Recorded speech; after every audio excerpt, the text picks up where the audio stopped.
एक सेल जिंदा कैसे रहता है? सिर्फ ऑर्गन्स की वजह से नहीं, बल्कि बायोमोलिक्यूल्स की वजह से। आज के इस वीडियो में हम समझेंगे बायोमोलिक्यूल्स का इंट्रोडक्शन बिल्कुल नीट पर्सपेक्टिव से।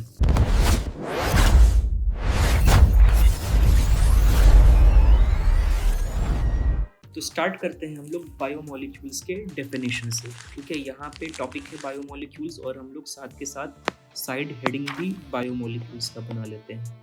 बायोमोलिक्यूल्स। ठीक है, पहले हम लोग इसका डेफिनेशन लिखते हैं और फिर हम लोग इसको समझते हैं। ठीक है, तो बायोमोलिक्यूल्स क्या है? Basically biomolecules are organic compounds.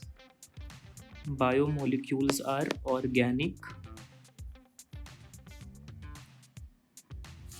compounds which are synthesized by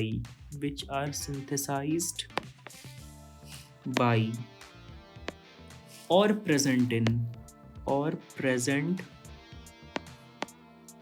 in living system.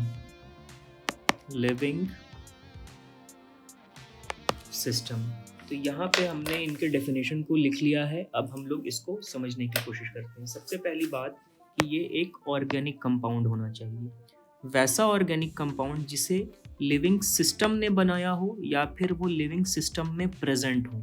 तो वैसे ऑर्गेनिक कंपाउंड को हम लोग बायोमोलिक्यूल्स कहते हैं, जिसे लिविंग सिस्टम ने सिंथेसाइज किया हो, मतलब बनाया हो, या फिर जो कि लिविंग सिस्टम के अंदर प्रेजेंट हो।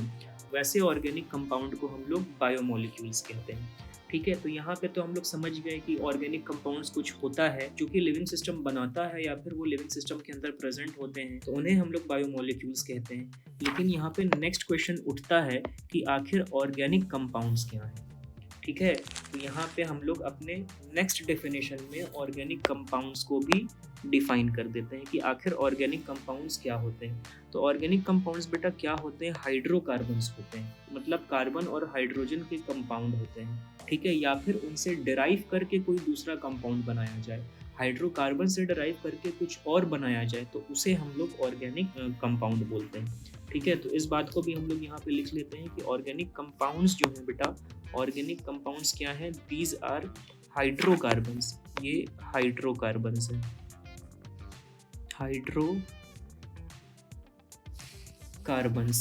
and their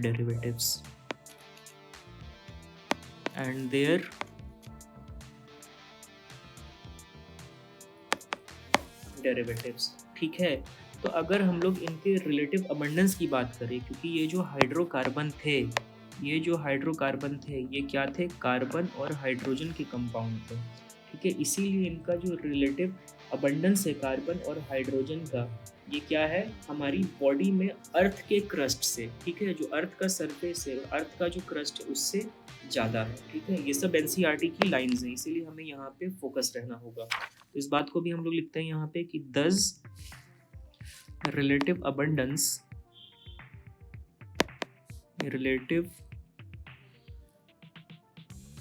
abundance of carbon and hydrogen is higher in living system या living body या living organism with respect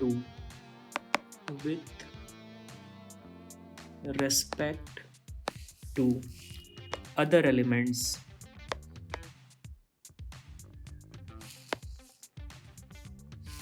in Earth's crust।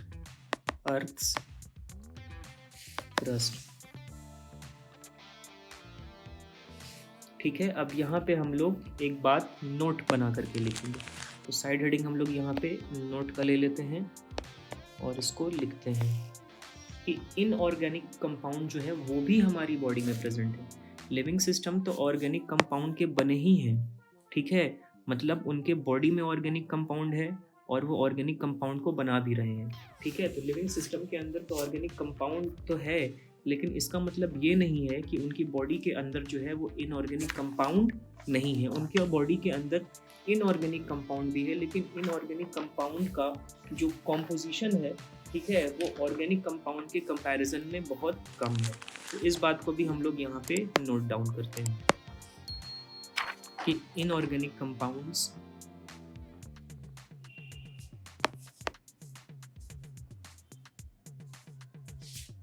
are also present in living system।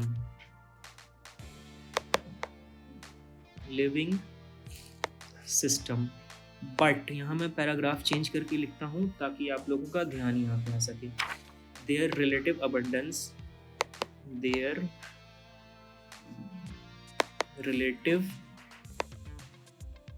abundance is low। ठीक है, अब हम लोग further move on करते हैं, है ना। तो एनसीईआरटी ने यहाँ पे एक टेबल दिया है। उस टेबल को तो याद करना है सच थोड़ा डिफ़िकल्ट हो सकता है, लेकिन अगर हम उसे याद कर लेते हैं तो बहुत अच्छी बात है। और अगर नहीं भी याद कर पाते हैं तो उससे जो हमें क्रक्स मिलता है हम उससे क्या समझते हैं, ताकि हमारा नीट का क्वेश्चन अटेम्प्ट हो जाए, एटलीस्ट हमें वो तो याद रखना ही रखना है। तो एनसीईआरटी की इस टेबल में एक जगह एनसीईआरटी ने कुछ एलिमेंट की बात की है, ठीक है, और दूसरी जगह उनके वेट बाय परसेंटेज की बात की है। वेट,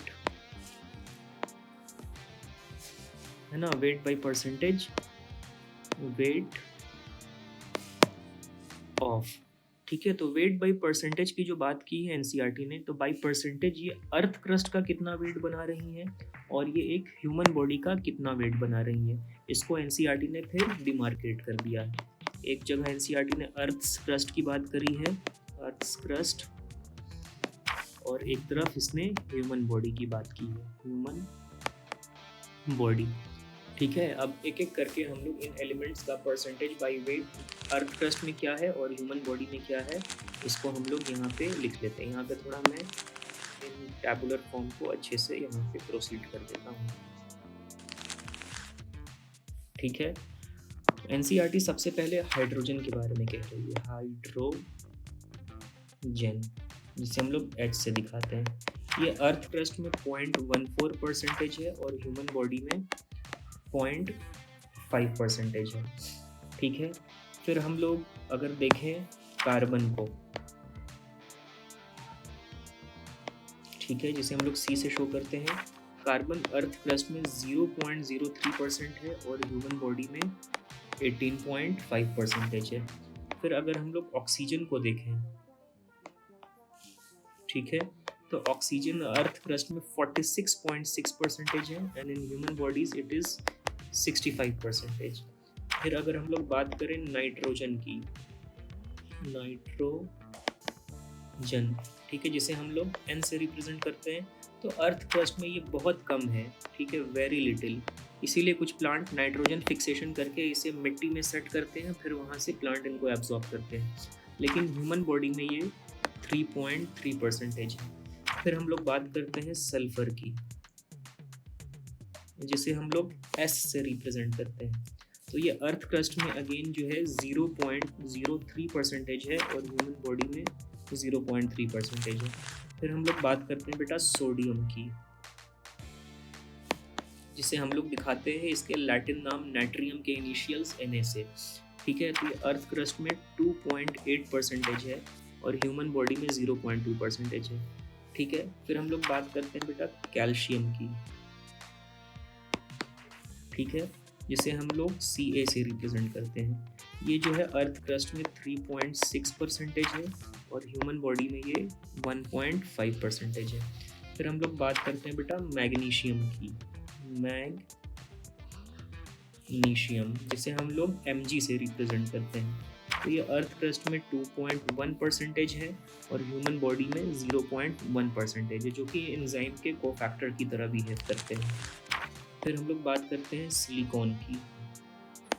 सिलिकॉन जो है इसे हम लोग Si से रिप्रेजेंट करते हैं और सिलिकॉन जो है वो अर्थ क्रस्ट में 27.7% है और हमारी बॉडी में ये नेग्लिजिबल है, ना के बराबर है। ठीक है, अब ये जो फाइल हमने यहाँ पे बनाया है, ठीक है, ये जो जिसमें हमने relative abundance of different element in earth crust and human body को देखा है, तो इससे हम क्या सीखते हैं तो इससे हम यही सीख रहे हैं कि जो इनऑर्गेनिक एलिमेंट हैं जैसे नाइट्रोजन हुआ, sulphur, sodium, calcium, magnesium and silicon, अगर इनका अर्थ क्रस्ट में जो रिलेटिव अबंडेंस है, अगर ह्यूमन बॉडी में इनके रिलेटिव अबंडेंस को हम कंपेयर करते हैं तो हमें पता चलेगा कि इनमें जो ज़्यादातर है, मोस्ट ऑफ देम, इनका जो रिलेटिव अबंडेंस है वो ह्यूमन बॉडी में कम है when compare to earth crust. लेकिन कम होने के बावजूद भी ये लिविंग बॉडी में, एक ह्यूमन बॉडी में एग्जिस्ट तो करते हैं लेकिन इनका एग्जिस्टेंस कम है। लेकिन हम लोग हाइड्रोकार्बन्स की बात करें, मतलब compounds of carbon and hydrogen, तो ओवरऑल कार्बन और हाइड्रोजन को हम लोग देखते हैं तो ये ह्यूमन बॉडी में लगभग 19% तक है। ठीक है, और अर्थ क्रस्ट की बात करें तो अर्थ क्रस्ट में ये कितना है, ये लगभग हमारा 0.17% है। तो ओवरऑल जो है हाइड्रोकार्बन्स मतलब ऑर्गेनिक कंपाउंड जो है अर्थ क्रस्ट में कम है और ह्यूमन बॉडी में ज़्यादा है। तो हमें यही सबसे पहली बात हमें तो यही याद रखनी है। दूसरी बात हमें ये याद रखनी है कि यहाँ पे जो नाइट्रोजन है, ठीक है तो ये इनऑर्गेनिक, लेकिन अर्थ क्रस्ट में बहुत कम है, लेकिन लिविंग बॉडी में 3.3 है। इनऑर्गेनिक होने के बावजूद क्या है, ये लिविंग बॉडी में ज़्यादा है।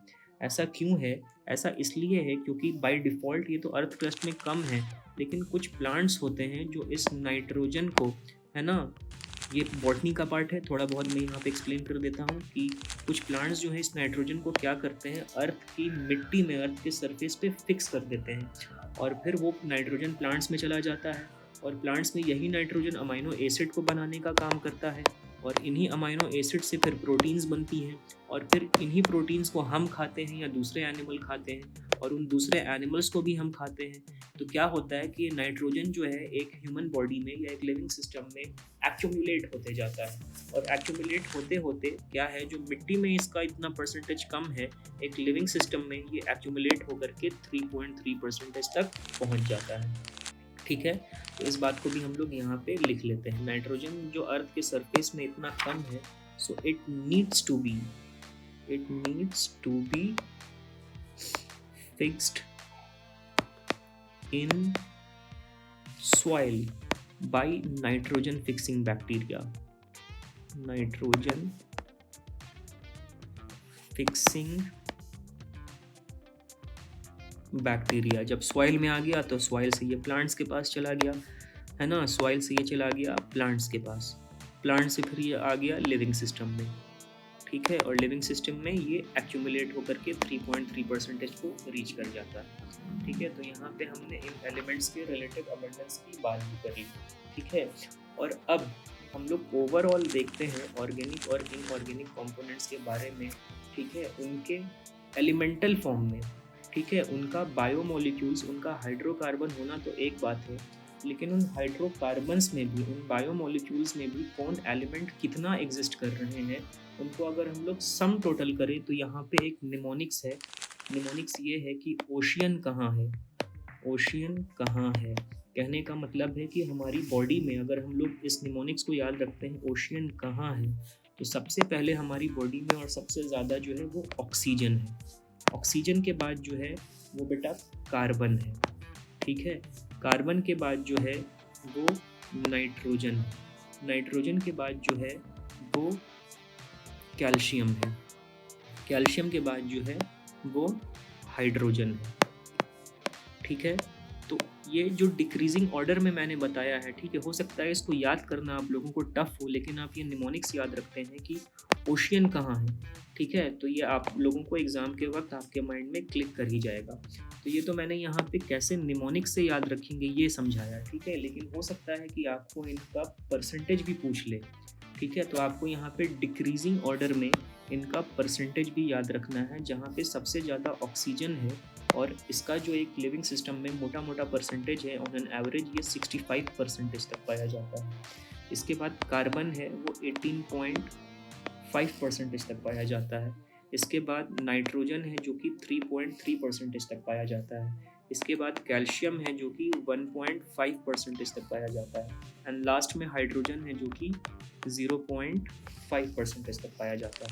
ठीक है, अब इतनी चीज़ों को देखते हुए यहाँ पे मैं NCERT से बेस्ड आप लोगों को एक क्वेश्चन दे रहा हूँ। ठीक है, ये एक NCERT पे बेस्ड क्वेश्चन है।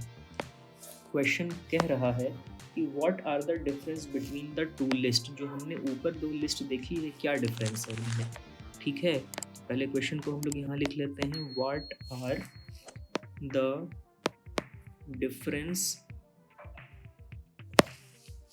Between the two lists.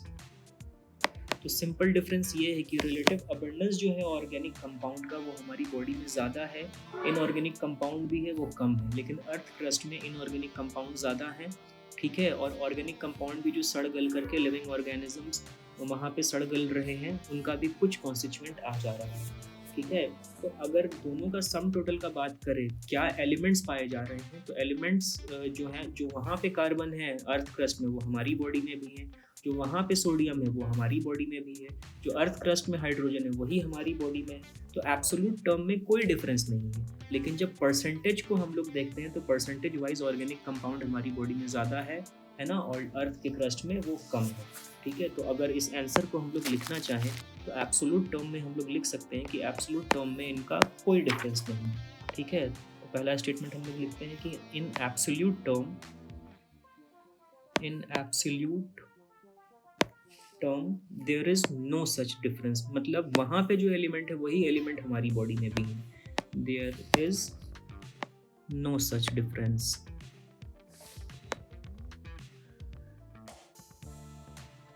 ठीक है, फर्दर हम इसको थोड़ा और इलैबोरेट करते हैं। All elements present in a sample of Earth's crust are present a sample of living tissue।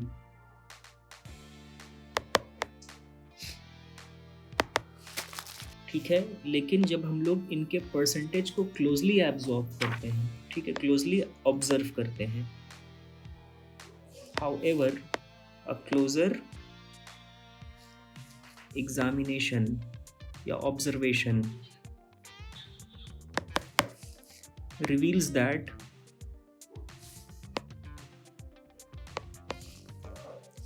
the relative abundance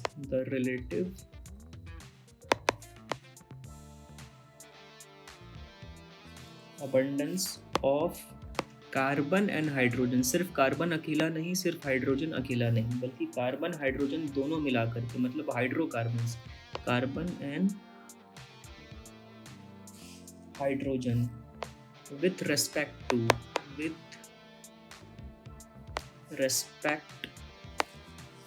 to other element is higher in any living organism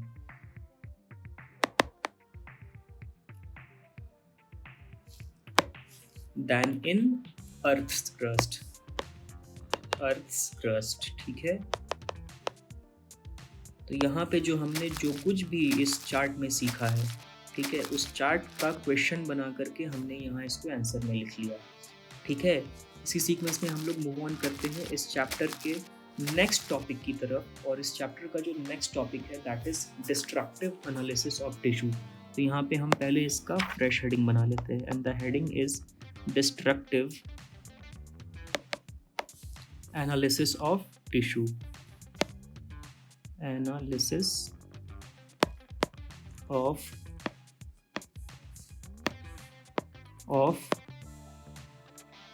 tissue, ठीक है। तो सबसे पहले तो हम इस हेडिंग को समझते हैं कि ये heading destructive analysis of tissue क्या कहना चाह रहा है, ठीक है।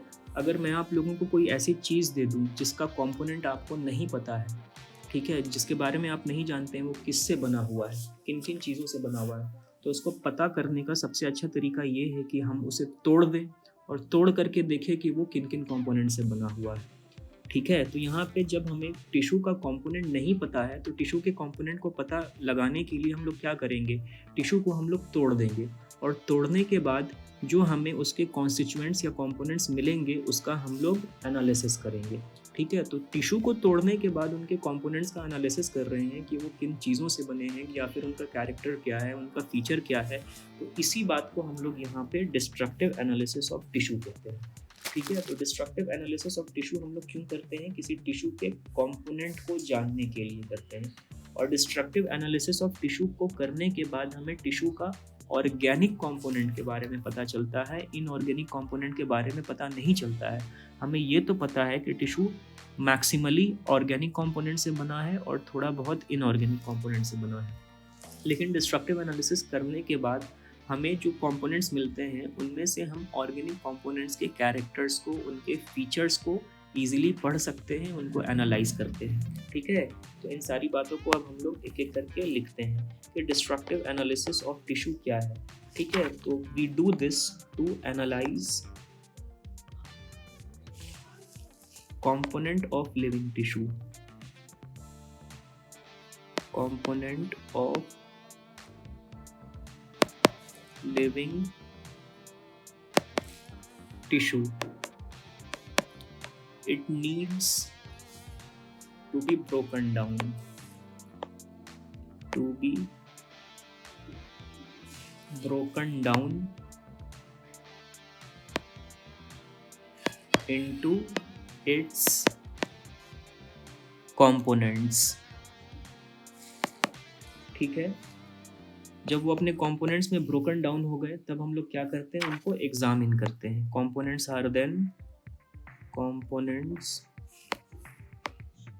Are then examined and studied. ठीक है, अब जो हमने यहाँ पे इनका डेफिनेशन लिखा है, अब इसी को हम लोग डायग्राम के थ्रू समझने की कोशिश करते हैं। ठीक है, तो यहाँ पे हम लोग फ्रेश स्लाइड पहले ले लेते हैं। ठीक है, स्लाइड को थोड़ा छोटा कर देते हैं। ठीक है, मान लेते हैं कि ये कोई एक लिविंग कंपोनेंट है। ठीक है, या लिविंग पार्ट है कोई, सपोज ये एक लीफ है। ठीक है, ये कोई एक प्लांट लीफ है, या फिर ये कोई एनिमल टिश्यू भी हो सकता है, जैसे कि लीवर मान लेते हैं हम लोग। ठीक है, ये कोई लीफ हो सकता है या फिर ये कोई लीवर है, किसी एनिमल का लीवर है। ठीक है, तो इसके बारे में यहाँ पे हम लोग लिख भी लेते हैं। ये एक प्लांट टिश्यू है या प्लांट पार्ट है, और ये क्या है? एनिमल टिश्यू है। And this is animal tissue हमने यहाँ पे ले लिया है। ठीक है, अब हम लोग क्या करेंगे? मोटार एंड पेसल करके एक लैबोरेटरी वेसल आता है, चीनी मिट्टी का बर्तन होता है, उसे हम लोग मोटार या फिर पेसल कहते हैं। हम लोग क्या करेंगे? इस टिश्यू के छोटे से टुकड़े को लेकर के, इसके एक टिश्यू चंक को लेकर के, जिसे हम लोग जब हम लोग सेल कल्चर पढ़ेंगे तो सेल कल्चर की भाषा में इसे हम लोग एक्सप्लांट कहते हैं। इसके एक छोटे से चंक या इसको छोटे छोटे पार्ट्स में, है ना, काट करके हम लोग क्या करेंगे? इसे मोटार एंड पेसल में ले लेंगे। तो ये हमने इसे मोटार एंड पेसल में ले लिया। ये एक चीनी मिट्टी का बर्तन है। ठीक है, और हमने इसे इसमें क्रश कर दिया है। यहाँ पे हमने इसे इसमें क्रश कर दिया है, और इसमें हमने क्या किया है? जैसे हम इसको क्रश कर रहे हैं तो इसके अंदर हमने एक केमिकल भी डाल दिया है, and that very chemical is trichloroacetic acid. ठीक है, तो इतनी बात को हम लोग लिखते हैं पहले यहाँ पे। This tissues are crushed in mortar and pestle, mortar and pestle. ठीक है, और इसमें हमने क्या किया है? एक केमिकल भी डाल दिया है जिसका नाम है ट्राइक्लोरोएसिटिक एसिड। Trichloroacetic acid. ठीक है, जिसे हम लोग Cl3CCOOH इस फॉर्मूला से लिखते हैं, या फिर हम लोग इसे CCl3COOH इस तरह से भी लिख सकते हैं। ठीक है, तो जब हम लोग इस टिश्यू को मोटार एंड पेसल में डाल के क्रश करेंगे विद ट्राइक्लोरोएसिटिक एसिड, तो हमें इन टिश्यूज़ के दो फ्रैक्शंस देखने को मिलेंगे। ये नेकेड आई से विजिबल तो नहीं होंगे, मतलब इनके कंपोनेंट्स दो फ्रैक्शन में अपने आप को सेपरेट कर लेंगे और ये सेपरेशन मिक्सचर रहेगा, ठीक है, दोनों का मिक्सचर रहेगा। एक तरफ क्या होगा, हमें जो है वो सिंपल कंपाउंड्स मिलेंगे, जैसे सपोज ये सब कुछ सिंपल कंपाउंड्स हैं, ये सब अलग अलग कुछ सिंपल कंपाउंड्स हैं, ये सब कुछ सिंपल कंपाउंड्स, ये सब सिंपल कंपाउंड्स हैं। और एक तरफ हमें क्या मिलेगा, हमें कुछ पॉलीमर्स मिलेंगे, ठीक है, जो कि बड़े बड़े कंपाउंड्स होंगे, ठीक है, वो आपस में जुड़े हुए रहेंगे और वो बहुत बड़े मॉलिक्यूल्स के फॉर्म में रहेंगे, ठीक है। और इसी फ्रैक्शन में बेटा हमें लिपिड्स भी मिलेंगे। सपोज कर लेते हैं ये एक लिपिड है, डायग्राम जैसे मैं बना रहा हूँ वैसे ही आप लोग भी बनाइए, ठीक है। तो एक फ्रैक्शन में हमें क्या मिला, एक फ्रैक्शन में हमें मोनोमर एंड सिंपल कंपाउंड मिले, ये वाला जो फ्रैक्शन था यहाँ पे हमें मिला monomer and simple compound, simple compound. और एक फ्रैक्शन में हमें क्या मिला, हमें कुछ पॉलीमर्स मिले, पॉलीमर। और इसी फ्रैक्शन में हमें लिपिड मिले, लिपिड, ठीक है। अब जो ये दो फ्रैक्शंस हमें मिले है ना, अब हम लोग क्या करेंगे, इन दोनों को सेपरेट करने के लिए छान देंगे, ठीक है। तो हम लोग यहाँ पे इन्हें छानने के लिए क्या करेंगे, एक फनल का यूज़ करेंगे। सपोज करते हैं कि ये एक फनल हमने बना लिया है, ठीक है, और इसके इंटीरियर को हमने चीज़ क्लॉथ या फिर कॉटन से रैप कर दिया है। तो ये इसके इंटीरियर में क्या लगा हुआ है, इसके साइड बेस में चीज़ क्लॉथ और कॉटन से रैप कर दिया है। और इसको जो हम लोग छान रहे हैं तो इसके कंटेंट्स को हम लोग एक बीकर में कलेक्ट कर रहे हैं। ये यहाँ पे एक बीकर है, ठीक है। तो अगर हम लोग इसको छानेंगे तो हम लोग ये देखेंगे कि इसके कुछ कंपोनेंट्स जो है इस चीज़ क्लॉथ या कॉटन से बह करके यहाँ नीचे आ जाएंगे और कुछ जो है ऊपर ही की तरफ इकट्ठा हो जाएंगे।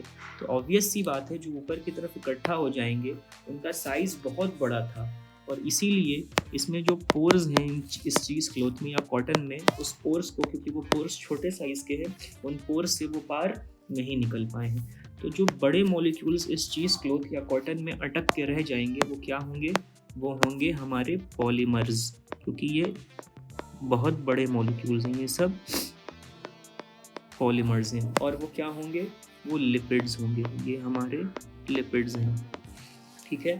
और जो छोटे छोटे कंपोनेंट्स होंगे, मोनोमर्स होंगे, स्मॉल मॉलिक्यूल्स होंगे, वो क्या करेंगे, वो बह करके छन करके इस बीकर में इकट्ठा हो जाएंगे। ये सब स्मॉल मॉलिक्यूल्स यहाँ पे इकट्ठा हो गए हैं क्योंकि इनका साइज़ बहुत छोटा था। तो जो चीज़ क्लॉथ या फिर जो कॉटन था ये उससे बड़े इजीली ही पार हो करके निकल गए हैं, ठीक है। तो यहाँ पे अब हम लोग लेबलिंग स्टार्ट करते हैं, ठीक है। ये फनल है, ये फनल है, ठीक है। इससे क्वेश्चन नहीं आएगा कि फनल है, ऑब्वियस सी बात है, हम लोग फनल ही यूज़ करेंगे यहाँ पे, ठीक है। क्वेश्चन इससे आता है कि क्या हम लोग यूज़ किया है सेपरेट करने के लिए, तो हमने चीज़ क्लॉथ को यूज़ किया है, चीज़ क्लॉथ और कॉटन, ठीक है। इसकी भी लेबलिंग कर ही देते हैं, दिस इज फनल, ठीक है। अब जो पार्ट है ना, जो हमने वहाँ पे क्रश करके बनाया था, उसका पार्ट जो चीज़ क्लॉथ में अटका रह गया, मतलब ये दोनों पार्ट लिपिड एंड पॉलीमर्स, ठीक है, इसे हम लोग बोलते हैं एसिड इनसॉल्युबल फ्रैक्शन, क्योंकि ये तो ट्राइक्लोरो एसिटिक एसिड में डिसॉल्व ही नहीं हुआ। अगर डिसॉल्व होता तो छोटे छोटे पार्टिकल्स में कन्वर्ट कर जाता और ये छन करके नीचे आ जाता। तो इसे हम लोग बोलते हैं acid insoluble fraction, acid insoluble fraction, या फिर इसे हम लोग एसिड इनसॉल्युबल पूल भी बोलते हैं। और क्योंकि ये चीज़ क्लॉथ में ही अटक गया है, चीज़ क्लॉथ में ही रुक गया है, इसीलिए हम लोग इसे रिटेंटेट भी बोलते हैं, रिटेंटेट, ठीक है। अब इसको डिस्क्राइब करने के लिए थोड़ा सा इसके बारे में लिख लेते हैं कि इट इज़ नॉट फिल्टर्ड, तभी तो ये चीज़ क्लॉथ में अटक गया है, it is not filtered. Filter नहीं हुआ है तो क्या हो गया, ये चीज़ क्लॉथ में ही रिटेन हो गया। अब क्योंकि चीज़ क्लॉथ में ही रिटेन हो गया है इसीलिए हम लोग इसे रिटेंटेट भी बोलते हैं, it is retained on cheesecloth. इसके अपोजिट है ना वो सारे फ्रैक्शंस जो यहाँ छन करके नीचे आ गए हैं, ठीक है, इन्हें हम लोग बोलते हैं एसिड सॉल्युबल पूल, क्योंकि ये ट्राइक्लोरो एसिडिक एसिड में सॉल्युबलाइज कर गए हैं, घुल गए हैं, तो इसे हम लोग एसिड सॉल्युबल पूल या एसिड सॉल्युबल फ्रैक्शन भी बोलते हैं, एसिड सॉल्युबल फ्रैक्शन या फिर एसिड सॉल्युबल पूल। और क्योंकि ये फिल्टर हो गए हैं इसीलिए इन्हें हम लोग फिल्ट्रेट भी बोलते हैं, ठीक है। अब थोड़ा सा इसके बारे में भी हम लोग लिख लेते हैं, ठीक है, कि दीज आर फिल्टर्ड, है ना, इनका फिल्ट्रेशन हो गया है इसीलिए ये फिल्टर्ड हो गए, ठीक है, फिल्टर्ड हो गए हैं, इसका मतलब they have passes the cheesecloth. This is Bio Zamane signing off.